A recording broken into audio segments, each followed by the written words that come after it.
This right here is America's highest rated washing machine by consumers.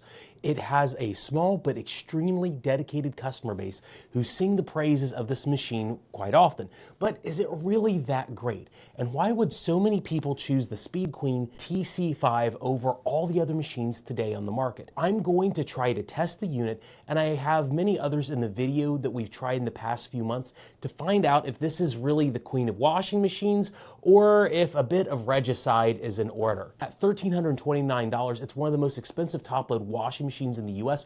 Only the similar TR7 series washing machine from Speed Queen is slightly more expensive and is operationally quite similar to this one. What makes this machine so well regarded by its owners? Speed Queen has a pretty well-documented legacy of making an incredibly long-lasting washing machine.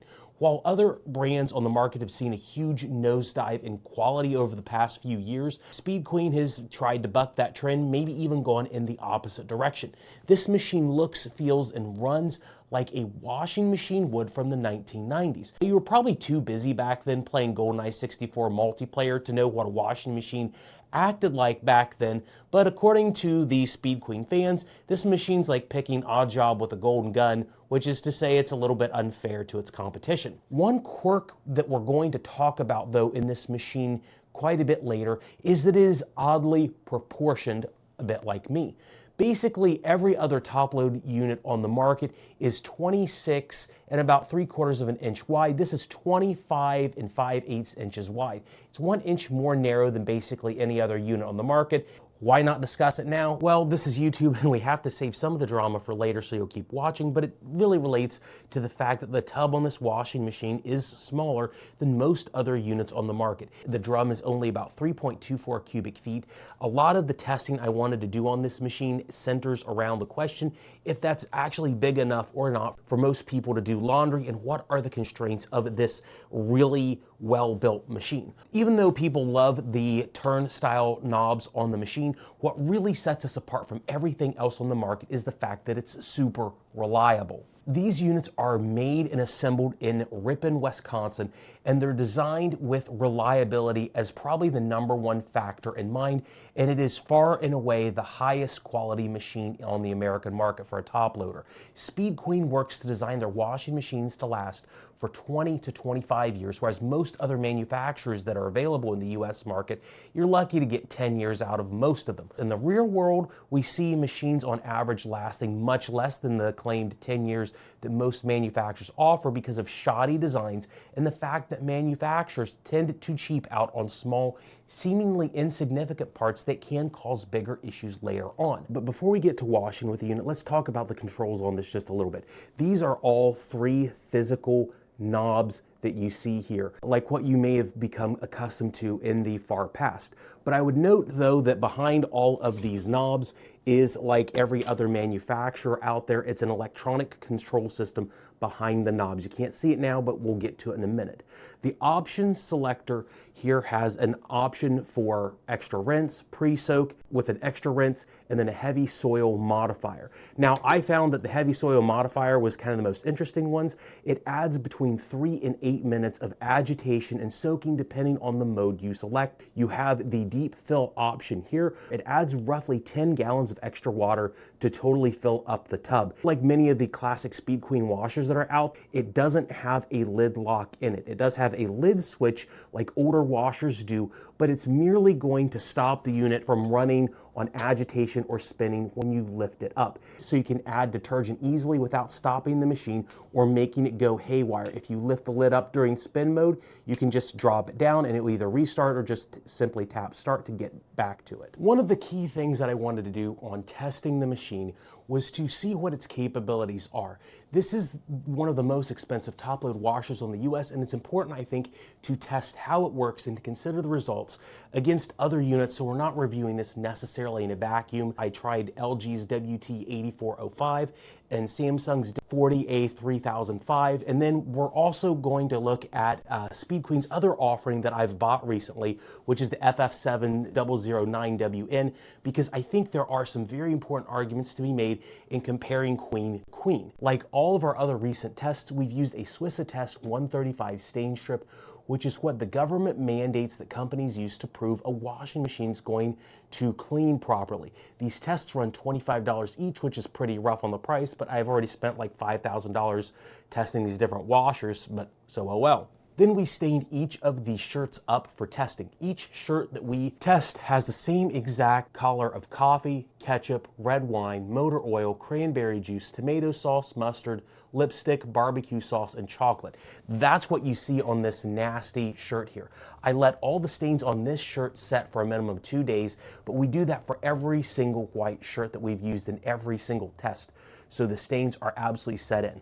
For the detergent that we've used in all of these tests, I use 2 Tide Pods. I will tell you that I put them on the top of the washing machine in the drum. Speed Queen says to put them at the bottom, but I've put them in the top for every single test, and I continue to do that on all of them just because, well, I started before Speed Queen said put them on top, and I didn't want to change that variable for one washer over the others. Now, the first thing we did was we wanted to run a wash or two in the normal echo mode.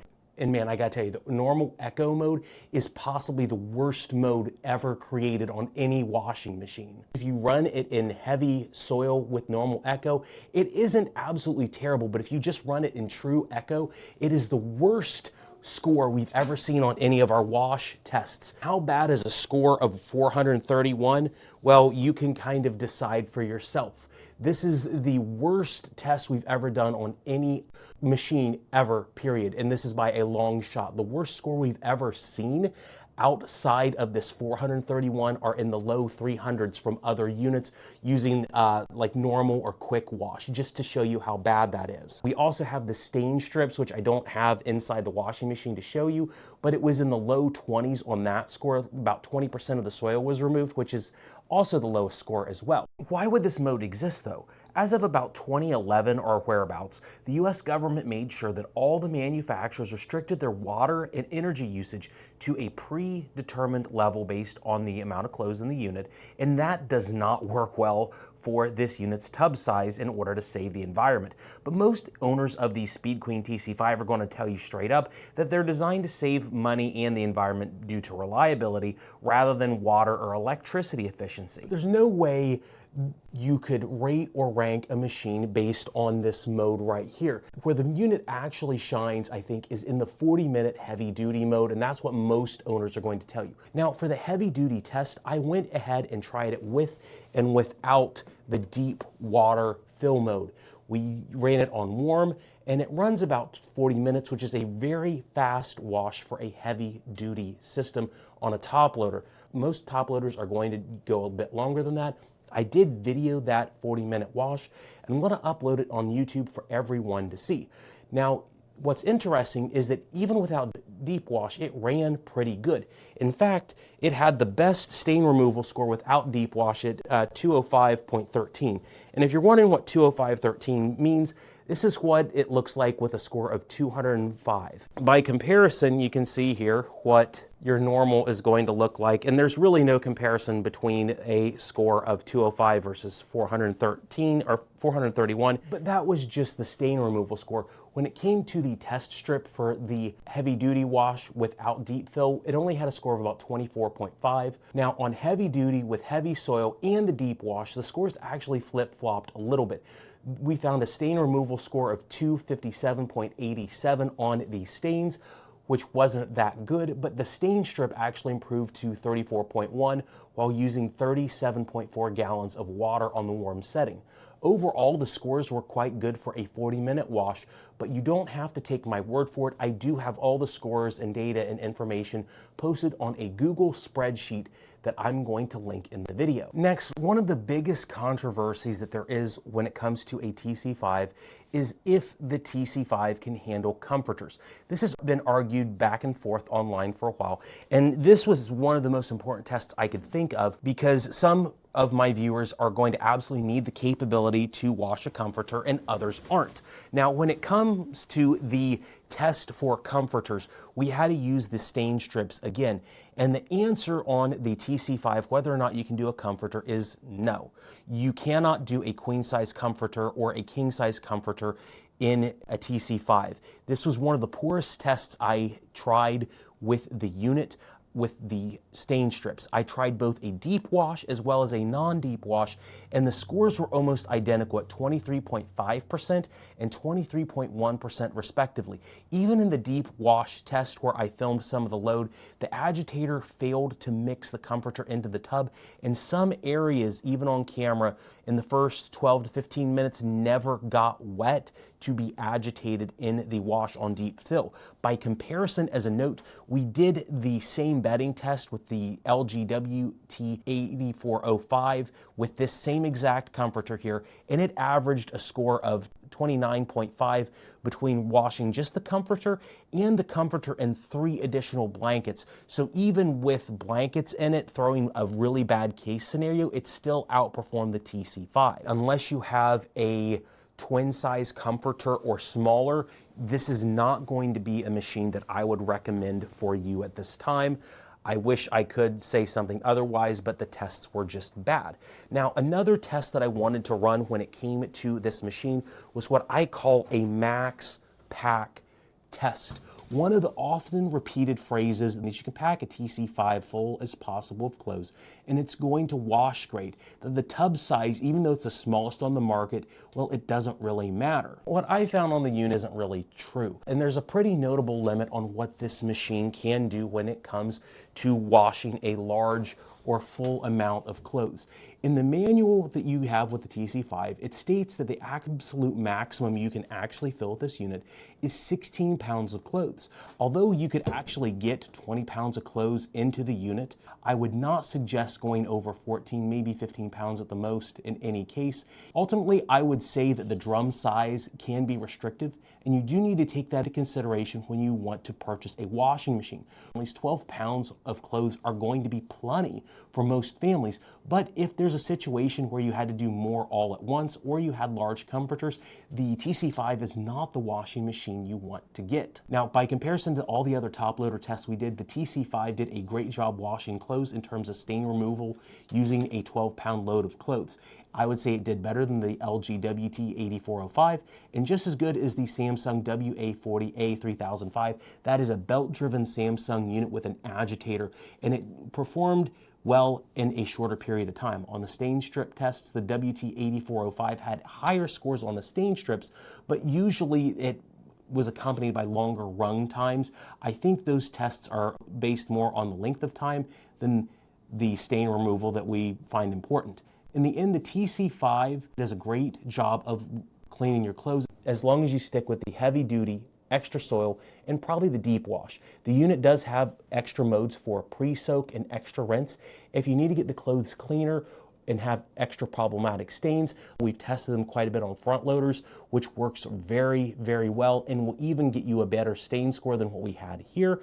And I do mention that some other machines don't have pre-soak, and I do think that any machine is missing out when you don't have a pre-soak option. With the washing out of the way, let's go ahead and start taking the unit apart a little bit to see what makes the inside of the unit such a reliable unit. Speed Queen backs the unit up with a 5-year cover-to-cover warranty, and some parts like the wash drum are backed with a lifetime guarantee, which is definitely the best on the market. The transmission's also backed by a 15-year part warranty, but the reality is that thing's going to last way longer than probably even the tub does.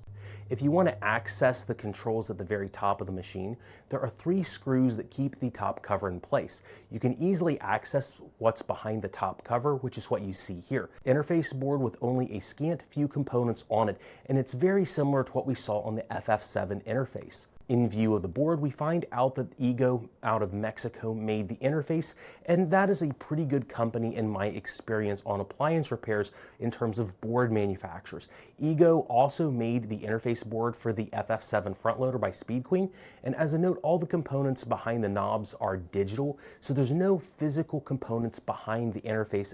There aren't any sort of actual switches here, it's all digital. Before we get into the physical components on the TC5, here is the main computer board to the system. Like the interface we just looked at, it is made by Ego out of Mexico. When I look at the computer boards, the question I always ask is who makes the components on the relays and capacitors on each board, and if that's a high quality manufacturer. At least for recent machines, this is definitely one of the better ones that I have looked at. The relays on the machine for the most part are Omron and Panasonic relays, which are really good. There are better manufacturers out there than Omron and Panasonic, like TE Connectivity, but there are also way more cheaper ones out there that we see other manufacturers go with that are typically Chinese fabricated ones, and they're worse. Overall, this is, I would say, one of the best main boards I've seen on washing machines as of late, at least for my inspection on the components in the control board. Now, at this part of the video, this is where the Speed Queen shines, and it's the physical components of the unit. This design more or less has been around for decades, and it's what you would look at and expect from older machines and laundromats that were using Speed Queen washers way back in the day. More or less, this unit is very similar, if not identical, to what you would see from units in the 1990s with small iterative changes. Inside the Speed Queen washer is a drop-dead basic water valve and pressure switch in the back left corner. The tub is a porcelain unit with a stainless steel wash basket and agitator in the middle. Then you have your transmission assembly behind the motor. There's also a simple capacitor system on it. As a note, most of these components that you see inside the machine are marked with the RSPC label. That stands for Robert Shaw Parts Company. They're definitely one of my favorite legacy companies out there. They made a ton of parts for Maytag and Whirlpool, among other units. You don't see RSPC in a lot of modern stuff, which is a shame because they were like the ultimate company, in my opinion, in terms of building quality components. The motor is a 1/2 horsepower motor that peaks at about 8 amps. It's definitely one of the beefier motors on the market, although there's possibly some direct drive units out there that could be slightly more powerful on the spin mode. Now, when we take the motor out of the machine, you see a huge part of the Speed Queen washer package here. You have the pump that directly bolts onto the motor, and the motor activates the pump when the motor spins in one direction, and then in agitation, the pump runs the other way, keeping the water in the unit. The belt assembly goes from the motor to the transmission to transfer power to the system to operate. One note about the belt and pulley system on this type of unit is that it is a wear item. Over time, your Speed Queen washer belt is going to eventually glaze over, and you're going to need to replace it after 5, 7, 10, maybe 15 years. It's hard to guess how long that's going to last, but it's a very affordable and not too difficult part to replace, although getting the motor off the milk stool isn't quite the easiest job out there. Now, another part of this machine that's really awesome is the balancing system. There are 6 giant mainsprings on this system to help keep it balanced on the trunnion or milk stool system. This style was super popular on older systems like Whirlpool direct drives, and I think Maytag used a few of them. This is way less likely to go off balance than modern HE washers that rely on significantly less durable suspension rods that have very small springs, and most of those styles have 4 rods on them that have very cheap dampers on them. Although I didn't take it off in the video, you have the insanely durable cast metal transmission case. Visually, it reminds me of the old Pitman style Maytag systems that got phased out in the late 1980s in favor of the cheaper to build helical systems. One of the key systems here is that you can see that there are huge bolts that hold the shell in place of the transmission, meaning that you could rebuild it if you needed to. But given how it's designed, I don't think you're going to have to rebuild one of these in your lifetime. Overall, the physical components of the Speed Queen TC5 system are quite frankly flawless.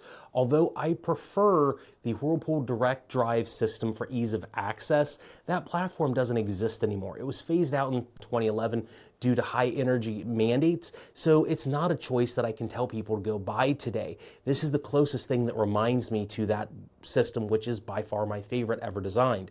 Although this washer has parts that could wear down, like the lid lock system, the water valves, and the belt assembly, they're all very cheap to replace and for the most part pretty easy to do. Initially, I had concerns on the machine before I took it apart concerning the board and interface. Even though it's possible those are points of failure over the long term, it's hard to criticize them based on build quality that I've looked at here. And given the luxurious, well-built nature of the machine, I only have one real complaint on the machine for Speed Queen, and that is the fact that when you come to the control knobs that we looked at and point to consistently in the video, these are just plastic.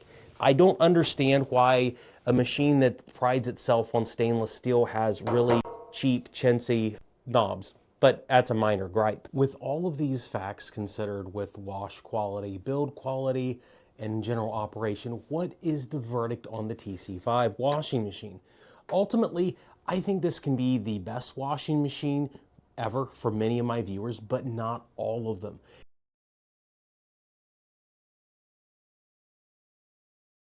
At the risk of being canceled by many Speed Queen owners by not giving it an outstanding, perfect, flawless review, I would note that this review of the TC5 didn't happen in a vacuum. It happened in a washroom. This is about the 10th or 11th review on washing machines I've done recently, and I, quite frankly, spent over $5,000 to purchase the TC5, the FF7, the WT8405, and the others that I just happen to have in my store, all running the same style tests to see if there really was a best, and I don't find that it's very conclusive. Now, there's no doubt that this washing machine is absolutely, without a doubt, the most reliable machine on the American market, if not by a wide margin. I would expect this machine to last for 20 years or more with reasonable care. However, when I finished filming the FF70009WN review, I couldn't help but excitedly try the TC5 to see how fast it could wash clothes. But the thing is, after running a few dozen loads on the TC5, I kind of prefer the FF7 if I had to choose one or the other. Now, a lot of this comes down to my preferences on capacity and cost of ownership, and that's just me. The limited capacity of the TC5 could be a deal breaker for my family, but again, that's my particular family and personal preference. Where I think this becomes a more interesting situation is if you have a situation when it comes to the total lifetime cost of owning a TC5 versus other washers potentially. And here's what I mean by, if you're using this washing machine 6 times a week for 20 years, you're going to get about 6,240 washes out of this machine. That makes it, without a doubt, the cheapest machine we've tested to own, because you're spending about 21 cents per load of laundry based on the retail price. However, depending on your circumstances, you may have to pay for water and electricity. If you're one of the 15% of Americans, 10% of Canadians, and 7% of Aussies, you can ignore any of the math I'm about to share with you. But for the people that aren't within those percentages, you're paying about 1.5 cents per gallon of water and waste on average, and that is part of the group I'm in. One of the things that I saw on the TC5 when it came to the camera footage is that it doesn't really soak the clothes super well all the time unless you're doing heavy duty wash and preferably with deep wash. On average, without using the junky echo cycle, it averages about 33 to 35 gallons of water per wash. So that means on average, a TC5 is going to use 50 cents of water and waste per load of clothes compared to 21 cents in maintenance or operational costs. When I saw these numbers, I decided to go revisit the FF7 numbers and found out that the average amount of water used on the FF7 is 20.5 gallons per load using heavy duty and even on max soil. It actually outperformed the TC5 on stain removal as well as stain strip scores. The FF7 was superior. It also managed to handle the comforter test load with flying colors. It had a stain removal score of 33.5% on the bedding mode, which is around 45 minutes. If you factored in the fact it's more expensive, so higher lifetime mechanical costs but lower water usage, it actually works out in favor of the FF7 front load. And I know at this point I've probably been canceled for suggesting that the top Monarch is being replaced, but I guess I'll just be in the same category, you know, as Lorraine Furniture and Appliances. But one other thing that doesn't get discussed about the TC5 that I have another concern with is the spin speed of the unit. It runs about 710 RPM, which is essentially the slowest machine on the market. Now, it does that because it's reliable, and other HE top loaders out there do between 750 and 800 RPM, while the best on the market from LG and Samsung do about 900 to 950. Now, how does the RPM speed factor into a review on the TC5? Having used the FF7 just as much as the TC5, its 1200 RPM spin speed makes a huge difference with those mammoth shock absorbers. It's important to consider when you buy a washing machine, because for the loads to run at a higher RPM, it means that that it's extracting more water from every load. When I would dry a load of clothes, there was about 1.5 to 2 pounds less water in the FF7 front load versus this TC5. And that actually matters a lot because the common argument for a TC5 is that it's extremely superior washing speed to everything else on the market, even though it's less economical for water. But when you have a pound or two less of water in the front loader, it actually saves quite a bit of time on drying, but a lot of electricity is what you'll end up saving. And if you add in the additional costs of running the dryer longer when you pair it with the TC5 versus the FF7, the front loader actually pulls ahead quite decidedly despite the purchase price. You save about 20 cents of water per load and about 10 to 15 cents in electricity per load of clothes, negating the higher purchase price on the FF7. And I say all of that to circle back that in the tests that I ran over the past 3 months between the TC5 and its various competitors, I felt like I enjoyed running loads of clothes in larger high capacity systems, but that is just merely my choice, and I'll probably get yelled at from a lot of Speed Queen fans. It does ultimately come down to what your preference is on what makes a machine great, whether it's reliability and simplicity, or if it's reliability and efficiency, or maybe you don't like Speed Queen and just want efficiency and capacity. My honest opinion is that if someone from the Speed Queen Corporation was to this point in the video, I would say directly that the key argument I have against the TC5 to make it a mass market machine is the drum size. It's a major hindrance from mass market adoption, and it's always the #1 question I get about the TC5 on my channel, and a lot of people comment about this. I couldn't find a test that put that aspect of this machine in a good light, to be honest. That is its weak point. I know your corporation doesn't want to invest in tooling to change the chassis on this to a 27-inch standard format and widen the drum, but there's no other company in the appliance world that consumers would trust to make a large capacity, ultra dependable top load washing machine. That is unless Bosch goes through and purchases Whirlpool, which they're rumored to do. And if Bosch does that, they may give Speed Queen a run for their money. So time is ticking, Speed Queen. Now, even though I've said some not so kind things about the TC5, I hope this review gives you some clarity on the strengths and weaknesses in order to help you make an informed purchase of the Speed Queen TC5. My goal here is to sway you to one side or the other. Either you're going to care about reliability and simplicity and nothing else, and this machine should sell you. But if you have some questions, maybe I've answered them. If you decide that you want to purchase this unit, I do have some links on where you can buy it online, but really you do want to talk to your local independent Speed Queen dealer because they service what they sell, and they're going to be able to give you more info than even I can on these machines, but I hopefully have told you some things you're not going to hear from a sales pitch. Make sure to watch my channel for all my other reviews I have on top loaders and front load washing machines. Once I do a review on every machine on my top rankings, I'm going to get out of the washing machine review market for a little while because I spent way too much money doing these reviews. Have a great day.